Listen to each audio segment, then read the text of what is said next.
Today I'm going to be using cardboard to make a cover with my new blooms and lace paper. So this blooms and lace paper is not yet on sale, but keep watching. I'm going to be showing a lot of different projects that I do with those, and it will come up for sale once it's done. The cover size is going to be 4.5 by 6. I like to use regular cardboard because I have so much of it from Amazon orders. And for one thing, it's kind of a pain in the butt to break down. And for another thing, I like to use things to upcycle them.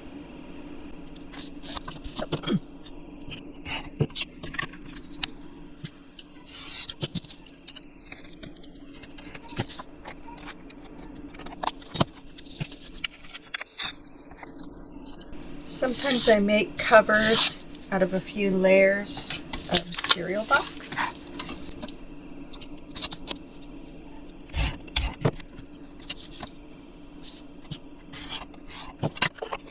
So you basically want these to be about the same size. And I find that when I'm cutting them by hand, they're always a little bit off. But if it's basically the same, you're good. So these are the two pieces I'm going to be using. They're basically the same paper. It's just that this one is extended on this side. So they're a little different, but the same.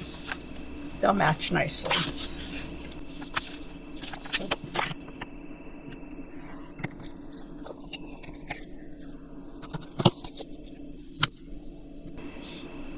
And I am using art glitter glue. Very thin lines of it.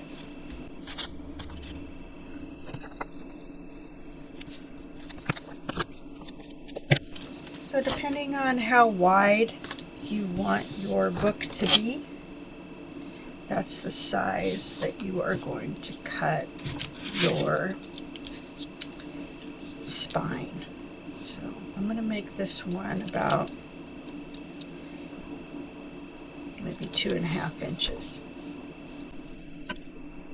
Maybe a second.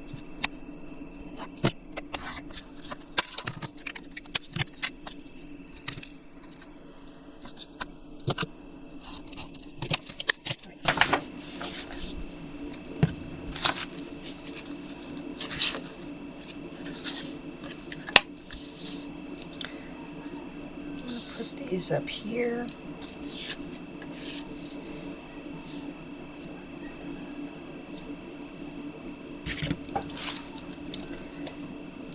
So I'm using my book cover ultimate guide tool, excuse me.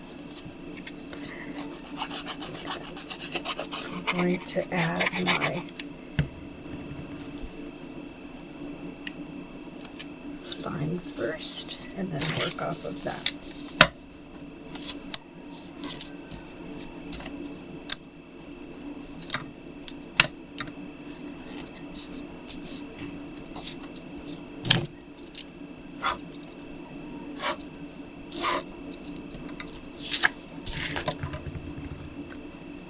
And if you are interested in learning more about the book cover ultimate guide tool, you can find the link for it in the description. Okay.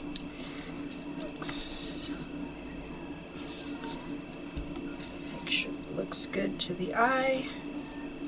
And yeah, looks pretty good.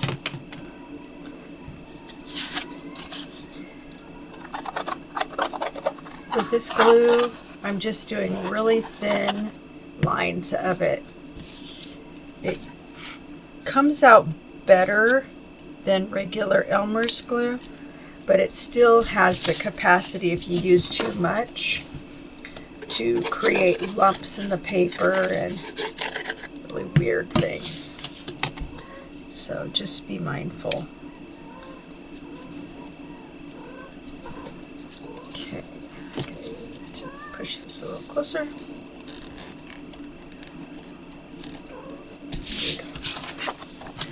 Now I'm going to use the Ultimate Guide tool to show me where I need to cut my papers. I probably won't cut there though.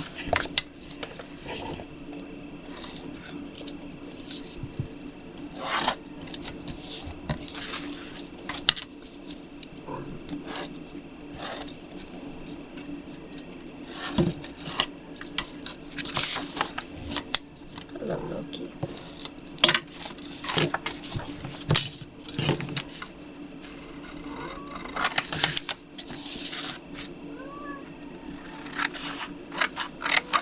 This tool is really cool. It does a lot of different things. I believe this is probably the first generation of this tool, so by now Misfit Crafter Menagerie has done more updates and upgrades to this tool, and I have mine on the way and I'm super excited about. So, but for now I'm just demonstrating just the regular one. It's gotten a lot of wear since then.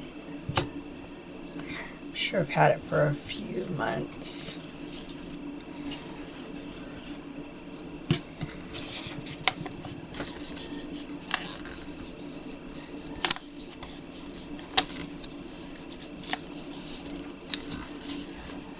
This looks a little crooked.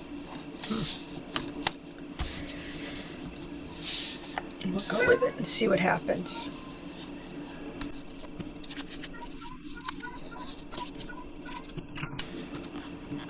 What I like to do here is to bend these little corners in so that they don't create like a really pointy corner.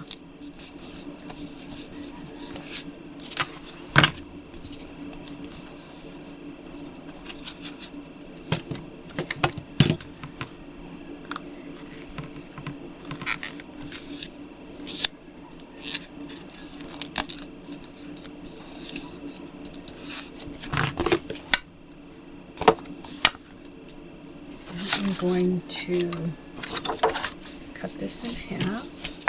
This is just a regular 8.5 by 11.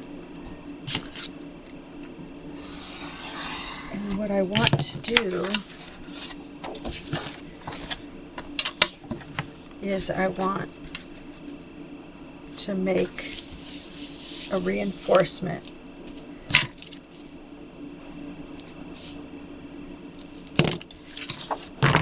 for the spine.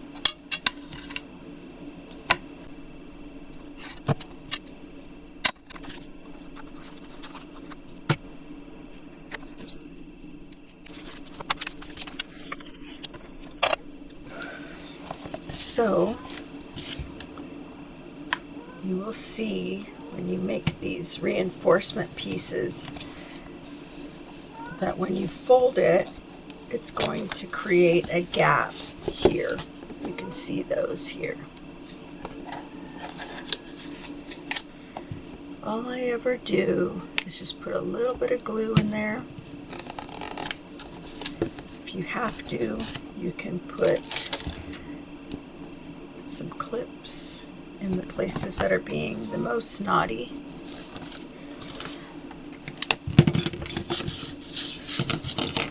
And it just takes a couple of minutes, especially if you're going to use art glitter glue.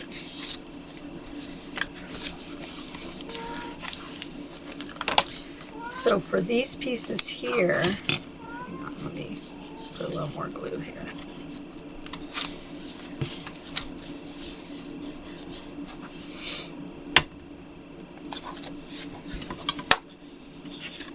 will just use paper. I can choose to use the same kind of paper, or I can choose to use these kinds of pieces, but I think I'll save those. And this is a piece of paper that printed weird. So I'm going to go ahead and cut this one lengthwise.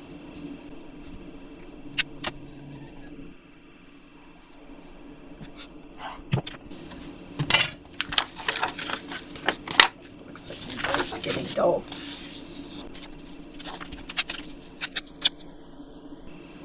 And so because I ripped this, it has some funny little pieces here that can be seen. I'm just going to trim those. The other alternative is to ink the edges. So I need these to be 6 inches.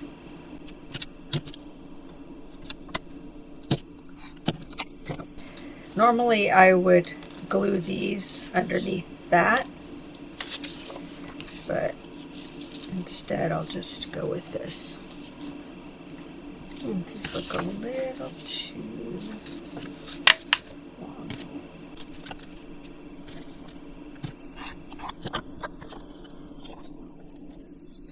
I'm going to make these a little shorter even. The width is good, but I think I want to take off another 1/4 inch of this.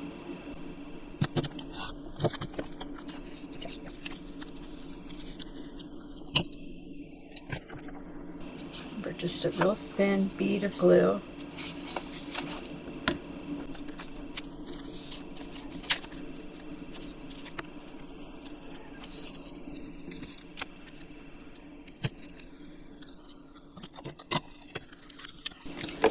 And so there is my cover. I think it's this way. Yeah.